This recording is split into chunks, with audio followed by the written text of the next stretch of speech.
In the works with Brandon and Usa. And thank you for that, Raviv.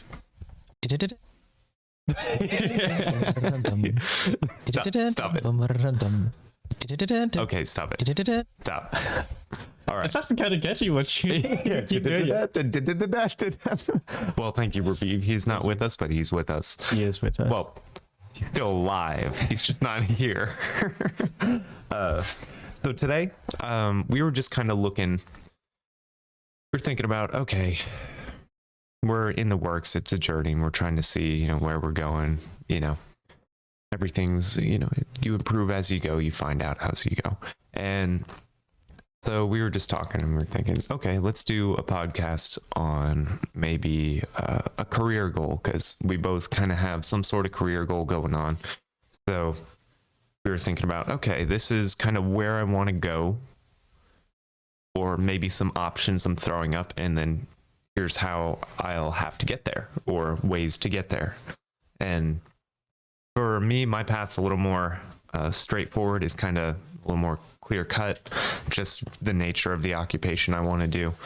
And for USA, there's a lot more options. So my kind of thing I'm trying to become, or field I want to go into, is mechanical engineering. And so that's a little more regimented in how you become a mechanical engineer. The process is a certain way, there's a standard and things like that. What about you, USA? I am looking into software engineer. Mm-hmm. I want to say I'm leaning more towards software engineer just because the class I'm taking, it's a computer science introductory class, Mm-hmm. but they are making you learn 5 different languages. Okay.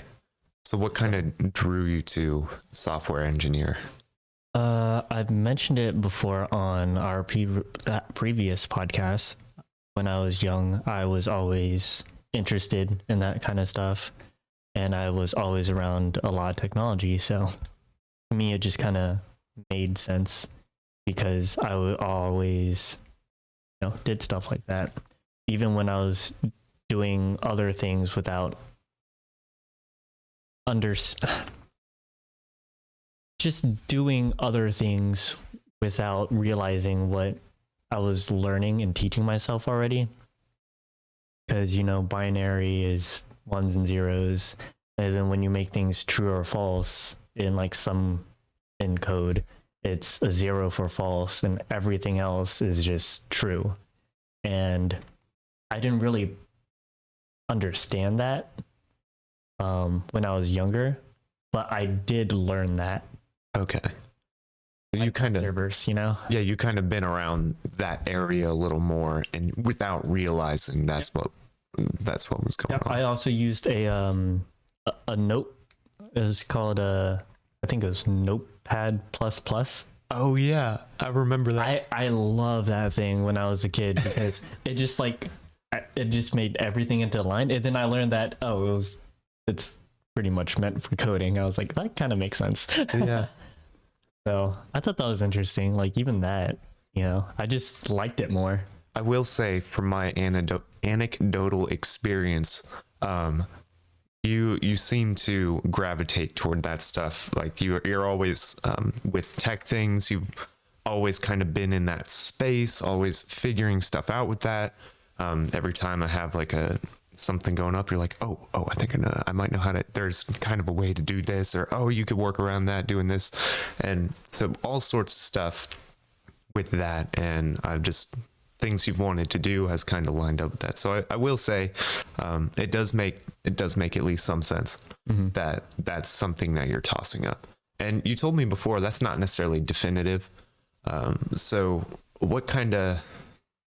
what other things are you tossing up, or is that kind of just what you have on the brain right now? That's really all I have on the brain right now. I could go in other directions, instead of becoming a software engineer where you need to learn multiple different types of code. I could just specialize in one thing and just be more a part of, I guess, more of like a narrower I guess, path in terms of like teams I can be a part of or companies. Something a little more niche. Yeah. Gotcha. So I definitely think that learning all these different languages would help. But at the same time, you know, you could always just pick one thing and just be really good at it. Yeah. Oh. So what does it take to get there? Like what sort of stuff do you need? What are kind of the paths? You know, I know it differs in that field. Software engineer is kind of, it differs a little bit. So what do you need? Well, you can definitely take your traditional route, you know, just go to school for it, and get your degree, get experience, like internships, and then just apply for jobs because at that point you have that experience. To get experience, you know, other people can just code a bunch of different projects for experience, and that can be like their portfolio for things. I guess it just kind of depends on how you want to go into it, because you can even self-teach yourself. And I want to say, as long as you have these skills to do said things, it doesn't necessarily matter if you have a degree or not. But I also feel like a degree would help with, I guess, the salary you would make. And it's proof too, I guess. Yeah. Like, hey, you did, we know you did this much at least. But I also think it's kind of weird how you can get like a bunch of certificates to prove that too. Yeah. But it doesn't hold the same value as like a degree in this specific area. So that's very up in the air of what I want to do, because I don't know whether to go one route or the other, or maybe I can start with one and then transition into the other. But it's just, there's so much, so many different ways to tackle it, and I want to say it's more overwhelming than anything, just because no matter what path you choose, you will still get there if you put in the work. And it's not easy either way. Yeah. There's give and take on what you can and can't do, but either way, you're going to have to work and work hard. And I know it's overwhelming, but you know, you've told me pretty much you haven't explicitly said this, but you've told me about, you know, steps you've taken, and that's one of them is taking a class right now, right? That's something you just mentioned. What is that class? What's the benefit of this class? Why are you taking it? Where's it going to get you? So right now I am taking Harvard's free CS 50 class, just like I said, introductory, and it has been very helpful so far. I find the lectures interesting, not so much figuring out the coding part, because I am definitely like, I am the type of learner who is show me how to do it and then I got it. Okay. But when they throw assignments at you and they're just like, figure it out yourself, I'm just like, oh boy. Yeah. So that's been a little difficult for me. So I guess that's pretty much me developing my skill for problem solving in a way. And the problem solving I've been doing so much before was, oh, I was given this solution, we can head in that direction, rather than me figuring out myself. Yeah. So with this class, you know, it's technically like you can get a certificate or something at the end of it that could count as college credit and such, correct? I believe so. I know about the certificate. I don't know if it's a transferable credit. Gotcha. So is that something you were just like, I just need to do something and just jump into it type deal? Oh yeah, for sure. Yeah. I'm depressed. God damn. So you've mentioned going the college route. What would be the appeal of that versus, getting certified in a lot of different things. The college route is more of a more, I want to say it will feel like you're more guaranteed to get a job. Because if there are other people applying for, the same job, maybe with a little bit less work experience, but they understand more. You feel like you're more on a structured path, Yeah. I'd say. Yeah. Definitely. Just because at least at that point you can be like, hey, I may not have a ton of experience like these other people, but I do understand in depth all these other things, and I will continue to improve because I understand all these things. And there's still internships, so it's not like you're never going to get experience before you can get a job. So which one of those things have you been, I know it's I'm not asking you to like make a decision, but which one of those things have you kind of been leaning toward, or maybe you just feel like you should be doing? So it's kind of funny because I am going towards just learning the code and getting certificates, but that quickly transitioned into when I signed up for that Harvard class into going back to school. I remember when you signed up, you're like, yeah, I'm thinking about going back to school. I'm like, what? So it's still weird because it's still a university class, but I get a certificate from it. I mean, hey, they have online classes. You don't necessarily have to go to school. That's true. Although I will say there is something to, being out of the house and being in a more collective environment of, hey, we're all here to do this. And then just being around those people to get it done. So. I always thought of just going to a university, just a large university, how they have like auditoriums. Oh, like one of the big ones? Yeah. I was just thinking just going in, just sitting down and then just learning. Maybe. I feel like that's kind of illegal. They're not gonna take roll call. I feel like it's kind of illegal. I don't know. I feel like that's a little. Is knowledge.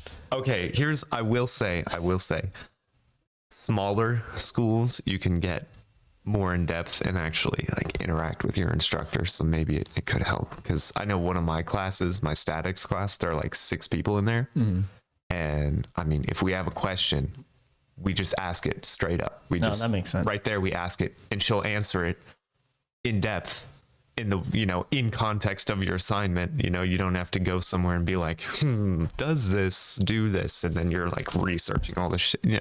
No, you just literally ask it. And that's that. I need to look that up now. I want to see if it's illegal or not. Hey, I mean, you've been to community college before. I mean, although it was for business. I mean, I took one business class. I feel like with software engineering, they may have, there may be a process for you to, start there and maybe go bigger. I don't know.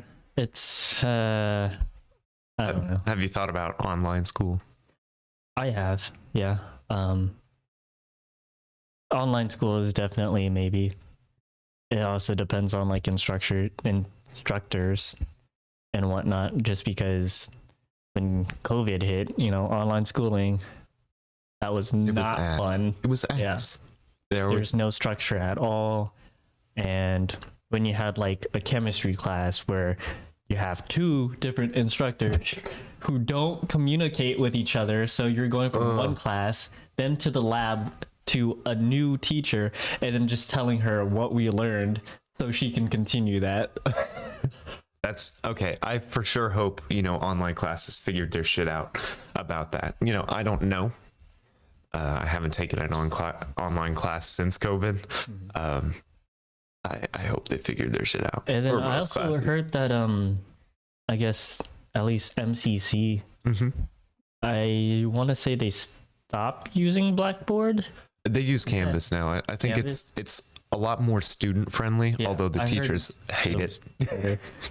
The teachers hated Blackboard.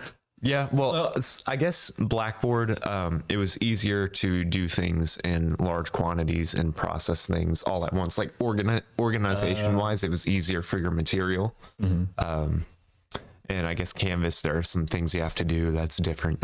And then again, if you're using Blackboard for years, That makes sense. and then you have to switch, it's just going to be a change in general. Just a learning curve. Although I've heard instructors, they're like, yeah, it's a lot better for students, and I can make the adjustment. It's not that bad. And so, but I'm sorry, where were you going with that? I just totally like. No idea where I was going with that. That's it. I just You heard MCC switched, yeah.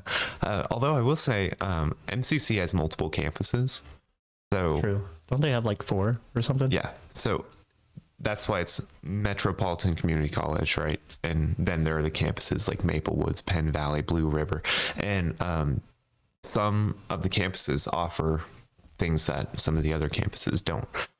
So like next semester, I think I might be going there again, but I'll be at Penn Valley instead of Maple Woods, because all my engineering classes are pretty much taught by the same couple of teachers. So for statics, I have one teacher, and she'll be my teacher for like two out of my 4 classes, and all those others, there are other students at other campuses pursuing the same degree, and so that they can not have to make a crazy long drive, or we don't have to make a crazy long drive. They kind of put it at Penn Valley so that it's an easy drive for everyone, and they don't have to go to multiple campuses every day. So I will say there are options with school, and that's something, being in school for so long, for so goddamn long, I found that there are a lot of options and different ways you can do it. The just, go into a university, pay a shit ton of money, and just, get wrecked isn't exactly the end all be all. I mean, you could stretch your degree out over more than 4 years if you really want to, if you want to try to work while you're doing it. I know somebody in my program who they're gonna work like every other semester in that field, getting experience, but they're gonna take a lot longer to get the degree done. But for them, that's what they needed, is they're not necessarily they're not like they want to get their hands dirty. And so they're fine with extending their schooling out if they get to actually do stuff in the field. So and there's more you can do with that. And again, going to community college first, maybe testing out smaller classes, and then transferring to university, So I don't know. I know there are options. So Yeah, just at least get your foot through the door. yeah, Thing. yeah, kind of go in a direction of some sorts. Yeah. Yeah. I've been told, funny enough, it was my girlfriend and someone I knew, or no, Andrew. They were talking about how, I guess Andrew made an analogy, not a very good one, Okay. but it was more of that I just kind of stopped moving instead of what he would say, digging. Yeah. Like other people would keep digging, and just, if they dig in the wrong spot, they just keep digging until they go into the little bit at a time. direction. Yeah. But I just kind of completely stopped. I mean, that makes sense. So yeah. I always think about that sometimes.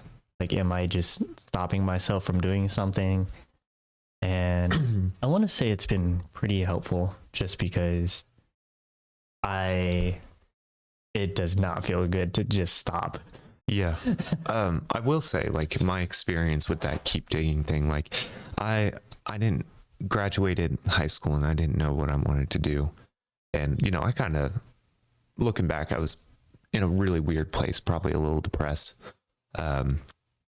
And, I was kind of not really putting as much energy towards school as I needed to be. I was kind of halfway doing it. Like, I was putting in energy, but not enough to kind of maintain myself in particular classes, like only trying on classes I liked and stuff like that, even though, I have to take a bunch of classes. And I didn't know my direction. In the back of my head, I was always thinking engineering of some sort, which is, it's kind of funny thinking back now. But then I was like, I don't know what I want to do, so I'll just regular arts degree. And so at Maple, I was kind of like halfway passing, halfway failing everything. Oh, same. And so that's for like 2 or 3 years. So funny thing about that, the whole passing and failing thing at MCC. Yeah. What's that first class that you have to take that is a requirement? Like you quite literally just learn the basics of everything about the campus. Yeah. I'm trying to, because there was one at UMKC. It was like a 101. What is it called? Yeah, but yeah, so first semester experience or something like that. Something like that. But it's just like learn where everything is on the campus. It was 1 credit. It was 1 hour. 1 credit. I felt that twice. Yeah.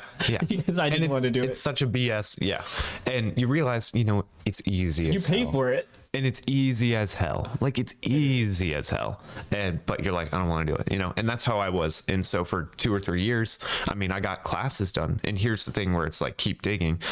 I didn't want to go to school anymore. I didn't want to go to school, but I didn't know what else to do. I didn't, and I just kept going, even though it was shitty, even though I didn't know my direction. And I kind of was like, I just kept going with that, and not saying, if you don't want to do school, keep doing school. For me, it's like, I don't know what, so I'm just going to keep doing this. Some people maybe like stop school and start working at a place and then, keep digging that way. But for me, it was that. And so when I finally decided, what, I'm an idiot, engineering, some sort of engineering, that was like mechanical engineering. And then I started, UMKC started going to school. I already had all my core classes done. So I don't have to worry about those. I was looking at the course plan. Dude, I was looking at the course plan. If I were to have not done that, some of my semesters would be up to like 17 credit hours. Like all 4 years would have been 17 credit hours, or between 15 and 17. And I'd have to take for the first 2 years, like 2 summer courses. And, I'm like, okay, thank God I took those core things, even though I didn't know that would help me that much. And I also learned that, okay, going to UMKC the first year for mechanical wasn't necessarily the smartest move. I could have went to Maple, got my semesters through FAFSA, got my semesters mostly paid for, except for maybe like a couple hundred. And I would have had more close instruction that I needed. So if I stayed at Maple and did the mechanical route, I didn't know they had a program to feed into UMKC. Like that was a thing. I didn't know that. I didn't know that either. And so I kind of went stupid and went over there, right? Just to do it.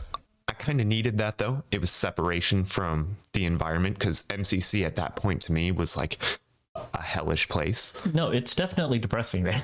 Yeah, but coming back now, it's not depressing. Oh. But okay. Because of that separation in my mindset of I need MCC and what they can do for me, and the teachers there for my degree, they're phenomenal. They're phenomenal. And so going back, I look at MCC like gold now. When then it was like this depressing place where people just kind of end up. Now it's like, dude, this place is amazing. And then I'll feed right back into UMKC. But I needed that separation, and I needed to know what it was like to go to a big school and, class of 100 something and be thrown about. But I also needed the community too, that, I was in it with these individuals. Like Raviv was one of them, but there are a couple more where I needed those people, that kind of community to go, okay, this is, I'm doing something, we're doing something, it's hard and we're going in this direction. So that's what I needed.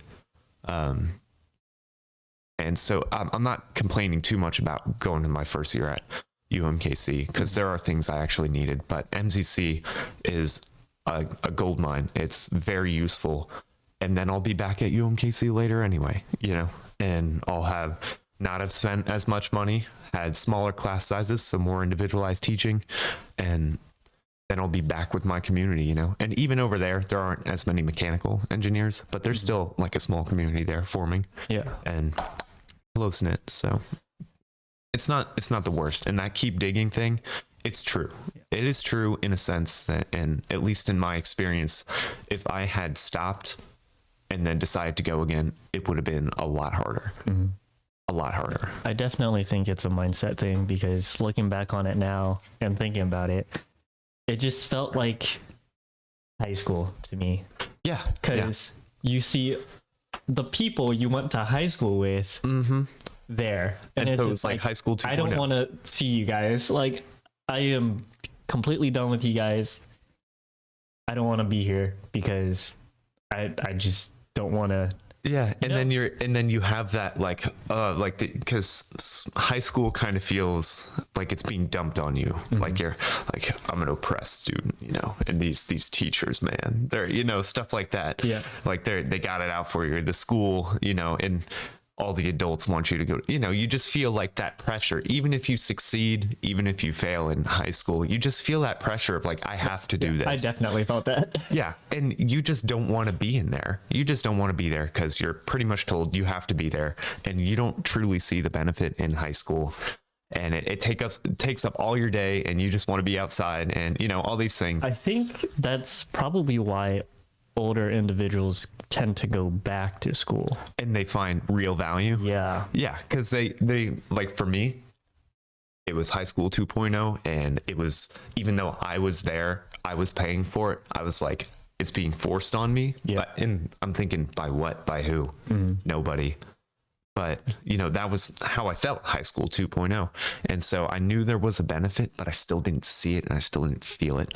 So that's just, I was like, ah, man. Yeah. But now, you know, I see the benefit, and I could feel it, like knowing things that I know now, like learning from those classes. You know, I look at the world in a much different way. And I did have that time to kind of grow up and become more of an adult and really think about things and think about life and see things happen. And that kind of aided me going back in. So I almost think like people should take like a gap year or two.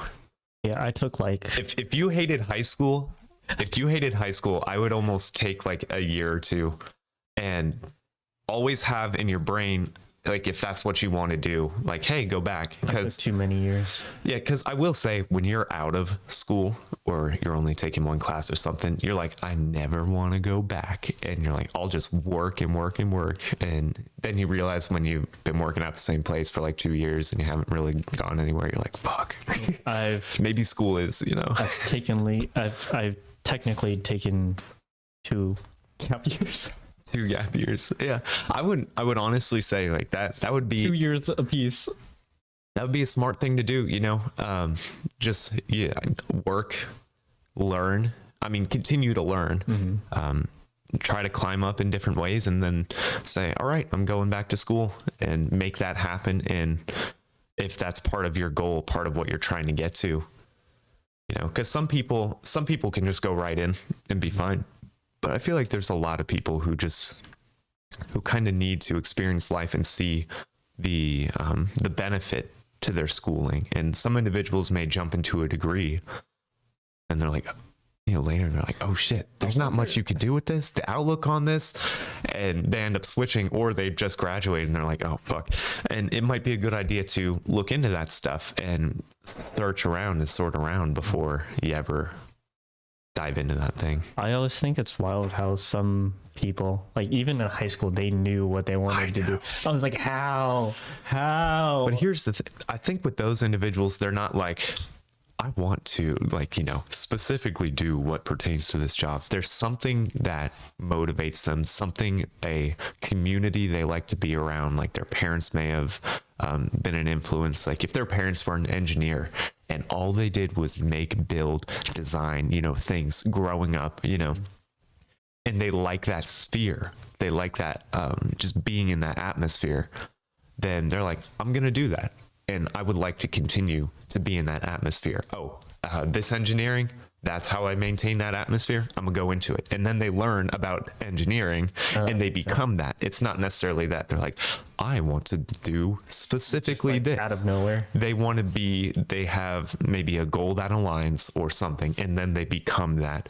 And then they learn more about that field and they just kind of enter it. So I feel like people, maybe some people specifically, really specifically want to do something. But I feel like a lot of those individuals, who know what they want to do don't necessarily know exactly what they want to do, but they know what they want to be around, and they know kind of functions they want to do. So because I've heard a lot of those people kind of pivot, but it's never been, you know, anything crazy of a jump. It's, oh, I don't want to specifically do this, but I still want this atmosphere, so I'm gonna do this instead.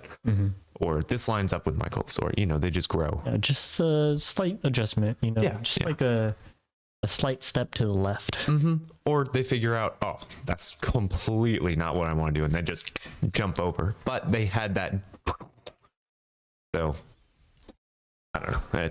Yeah, it's rough. I was certainly one of those people who probably needed some time in between. Although I'm kind of glad that I stuck with it, but I also feel like I didn't miss out on some things, and or maybe not. Maybe it just kept me grounded, kept me from slipping away, just having those classes there. Not sure. So I'm still in it. So what are your plans or options looking like? okay. Oh, you almost spilled that. So mechanical engineering has a little more of a regimented thing, like not crazy, but there are things you need, and it's kind of like the easiest way to get that is to do this one thing. So kind of what mechanical engineers do, and they design, develop, build, and test mechanical and thermal sensors and devices, analyze problems, investigate equipment failures, develop, analyze, and test devices and equipment. They also oversee processes and design, redesign systems. And see, that sounds fun too. I know, but engineering, this is something, this is one of the reasons why I picked engineer or mechanical, is because engineering kind of for the first little bit is very much the same. It's only when you kind of get higher up in school that things diverge. Yeah. And for me, mechanical engineering was broad enough. It hit enough things that if I wanted to pivot, it would be easier. It'd be easier to pivot.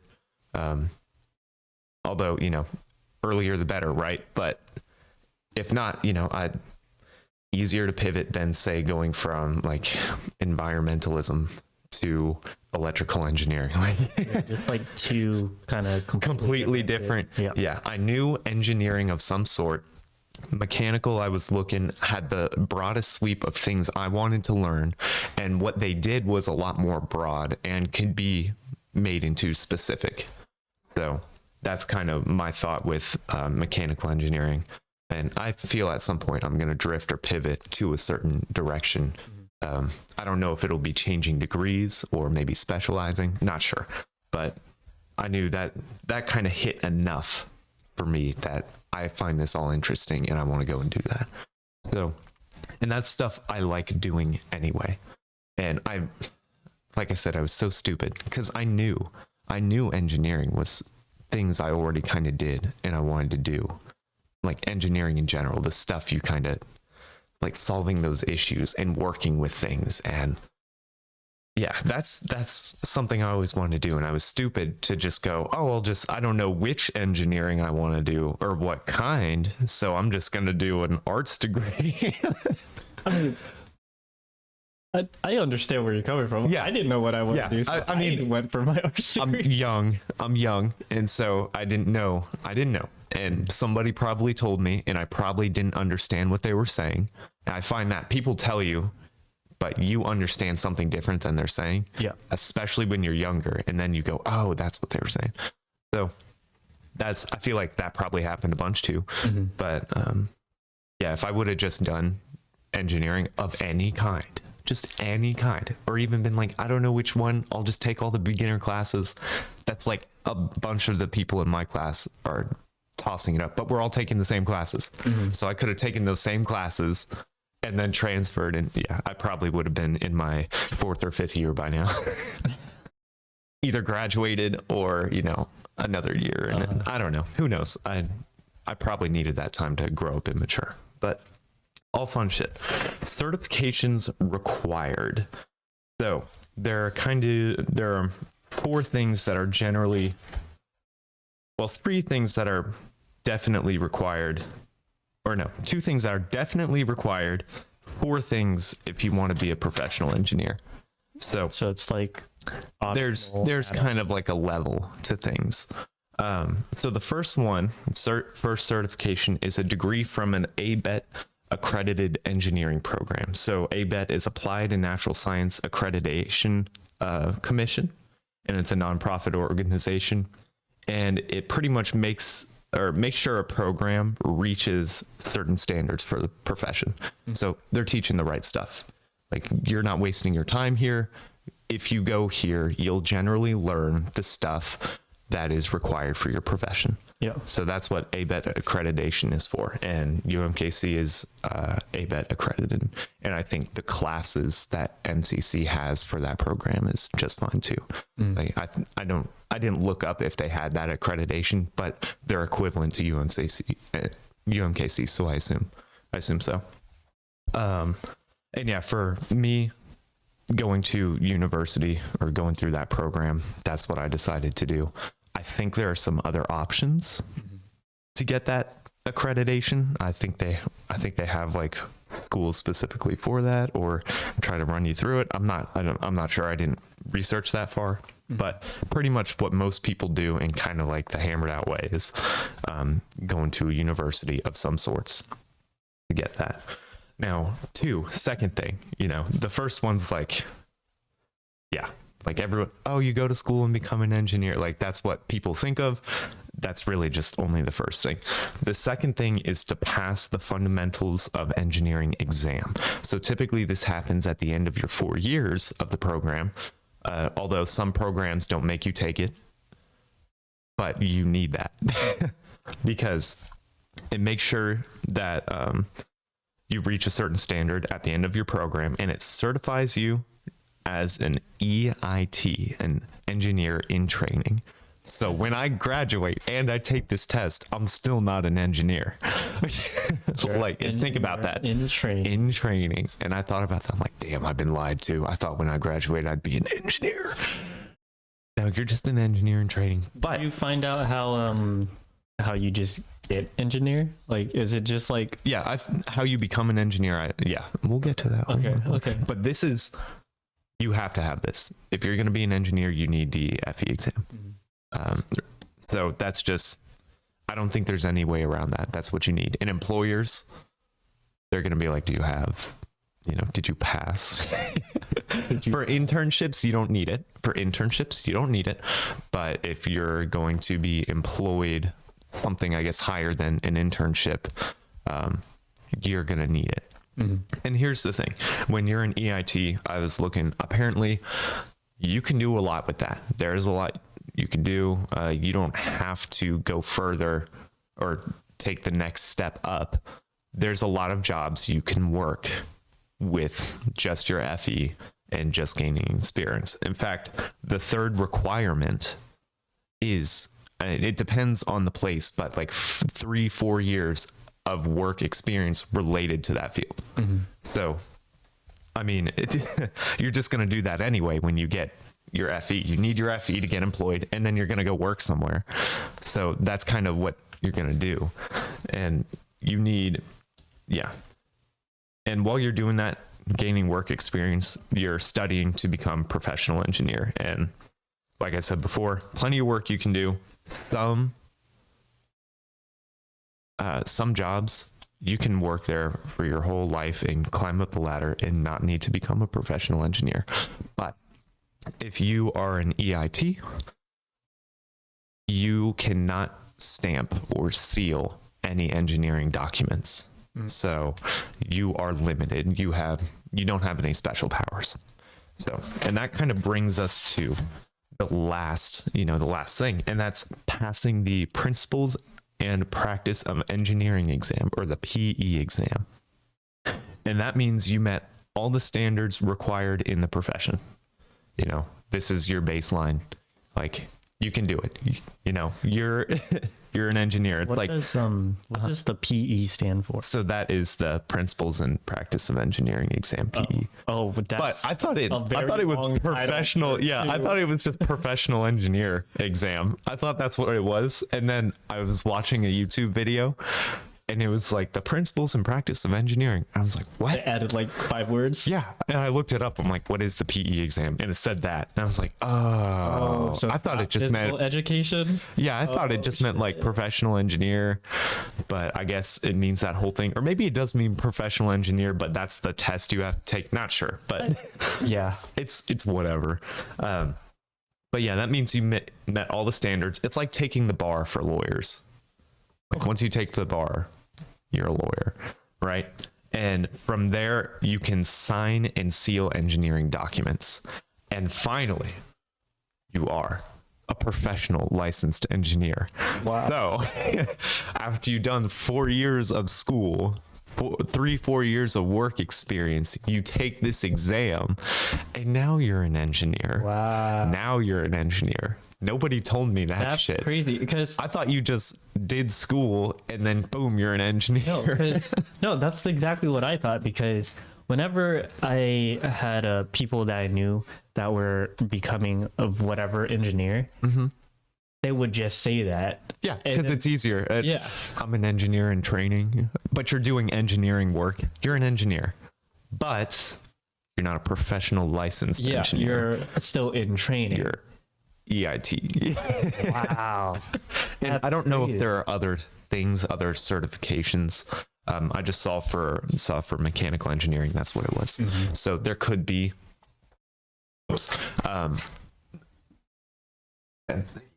There could be other things in different certifications. I didn't see any, but yeah. So when you, it's pretty much after like 7-8 years. That's when you're, if you pass the test, a professional licensed engineer. Professional. In which it makes like doctors, you know, how they have to go through a whole process. It makes it kind of put in perspective, like, oh, you're kind of doing that. Not quite, because they have to do like 12 years, right? Yeah. Something like that. Yeah. Just for their basic stuff. And then they become interns. Yeah. I'm a regular doctor now. So that's kind of what it feels like. I'm like, oh, it's not just 4 years and then you are. It's 4 years and then let's show you how to do stuff, get you some work experience, then you could become a professional licensed engineer. And I was like, okay, that makes sense though. I'll be working after my 4 years, so it's not like I'll be in school for 8 years. You know, that I feel like would be different from doctors. I'm in school for 4 and then getting experience for 4, and then I'm professional. So I kind of wrote down, it's what am I doing now? What should I be doing now and in the close future? And number 1 is studying hard in my courses for the FE exam to pass my program. So I'm not by studying my classes, I am studying for the FE exam. Yeah. And that is like a 6-hour test, and 5 hours of that test is actual test. Oh, wow. Yeah. I'm like, oh, hell, I'm not even a great test taker. So Is this broken up into sections? Do you know? maybe I didn't look too far into it. I just know that it's a 6-hour test, and 5 out of the 6 hours is the test. And it's over pretty much everything you've learned. And it doesn't matter. I don't think it matters what engineer you are. Everyone takes the same FE exam, I think. Maybe it's a little different. I don't know. Don't quote me on that, actually. Okay. It might be slightly different. Unquoted. Unquoted. Yeah, I didn't say that. But yeah, at least for mechanical engineers, it's FE exam. And so I'll have to probably go back and study specific things. In fact, my statics teacher suggested, hey, put all this in a binder, one big binder, so that you can put all of your class material, everything in one big binder, so that when you go and study for the FE exam, everything's going to be there and you'll know what to study, because you will forget some of it or you'll be rusty on a lot of it. There's a lot of stuff you're going to use every freaking day, every freaking class, but there are some specific things that you're just not going to, you know, if you're not a civil engineer, you might not be working with trusses, and you'll forget maybe how to do trusses. I don't know. Smart. So that's one thing. Got to study for that. The second thing, find a extracurricular, engineering related extracurricular activity. And that was suggested to me by one of the people who heads up UMKC, like the mechanical and I think civil department. I'm not sure if they separated it now, but he was saying employers love that. They love to see hands-on experience, especially if you're going in for internships. That's a way to get, the experience you need for them to consider you. Also, it's just fun. It converts your schooling into real world stuff. You can actually use it. And it's a way to network and be a part of a community. So you don't kind of get lost in the sauce. And also you meet people that you probably going to be working with in the future. That's true. So, and then 3, internships. So what I need to be doing, not necessarily right now, but in the close future, is looking at internships, and that's real work experience in the field. So this is going to help me out. Internships are going to help me for the big boy job. When you pass the FE, going and getting your 3 to 4 years of work experience. I don't think internships count. I don't think they do. I don't remember. I didn't see it, but my assumption is internships are too low level for that. Yeah. I could be wrong, but internships. That's going to help you get your big boy job. It gives you real work experience. It lets you taste different engineering environments as well. This is that one guy was saying the same thing.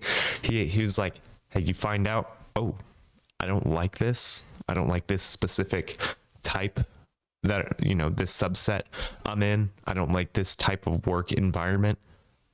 Then you just switch. The internships are made to, like, nobody wants you in their company if you're going to hate your life there. So they're like, okay, go find somewhere you'll actually work, and you'll be happy in, because nobody wants, like, I'm not going to do my job. I hate my job. Nobody wants to work with you. And you're probably not the best candidate if that's the case, because then you won't be passionate. You won't get shit done. You won't be creative, stuff like that. Makes sense. So it's a way to test it. The biggest concern with internships is you need at least a 3.0 GPA. Anything less is a risk to employers. And that's something they were saying. It's like, less than that, insurance kind of goes, that's trouble, man. So, and that's where I'm like, oh shit. Because a lot of my, like MCC, when I was at MCC the first time, my core classes, I was not trying that hard. And also this semester, it's fucking hard. It's difficult. And I got off on the wrong foot. So I'm not going to be getting A's this semester. I'm like, shit. Yeah, it's going to be hard to average that out. Yeah. And I wonder if they take maybe your more recent year, because I do know, or he said that they're aware that the first 2 years are usually the hardest for young engineers, and that the spring semester of your second year is the hardest, and you'll probably have your lowest grades, which is next semester for me. I'm like, oh God. So they're aware of that. I don't know how that fits into their, hiring process. Or you may just have to do well your third year in order to get an internship. And I don't know if they look at cumulative or which, your year by year breakdown of, hey, the last 2 years I was getting A's and B's. Yeah. And it's like, that's actually the applied material, not just like, hey, learn a bunch of random physics and learn a bunch of math. Be looking at their gen eds. Yeah. And like, oh, is this person? Oh, you didn't do well in chemistry. I'm sorry. We can't. We can't. you did bad in the labs. Oof. Sorry, we can't. So I don't know if that's how they do the breakdown, or if they look at everything and they go, ooh, less than 3.0 for the entire everything. Dude, I'm sorry. Can't accept you. Yeah. Oh, you can't read? Yeah. You can't read. Well, that would be an actual problem. So I'm not sure, but that's something where I'm like, oh God, like I'm already not in a good position. So I'm figuring out studying I'm figuring out hard coursework, and I'll get there. But it's a switch. It's a different. It's something. I enjoy it because before I had the excuse of, well, I don't know what I want to do, so whatever's interesting to me, I'll work hard, and whatever's not, whatever. Now it's like you need this, so I have to work hard to do it, and it's kind of liberating because I know, like, okay, you have to do this now. You got to just buckle down, just do it. And so I'm learning, but we'll see how it goes. Always in the works, Always in the works. But that's pretty much how I got it. The purpose was just showing our direction and our thought of our directions. Next podcast, I know, thinking about something interesting and staying on top of stuff. So yeah. But yeah, feel free to comment on what your journey is looking like. Where are you going? What are you doing? Yeah. What direction you're going in, what you want to do, that sort of stuff. What will it take for you to get there? Yeah. And I mean, that's pretty much all I got. Yeah, that's all I have. All right. Well, until next time, you guys take care and, keep at it. Yeah. We're all in the works. Okay. All right. We Bye. have to start implementing that. I know, but in better ways. No, yeah. It's in the works. Yeah, it's in the works. All right. Well, see you guys later. Bye. Thank you for watching In the Works by Brandon Nusso. Subscribe and like for more.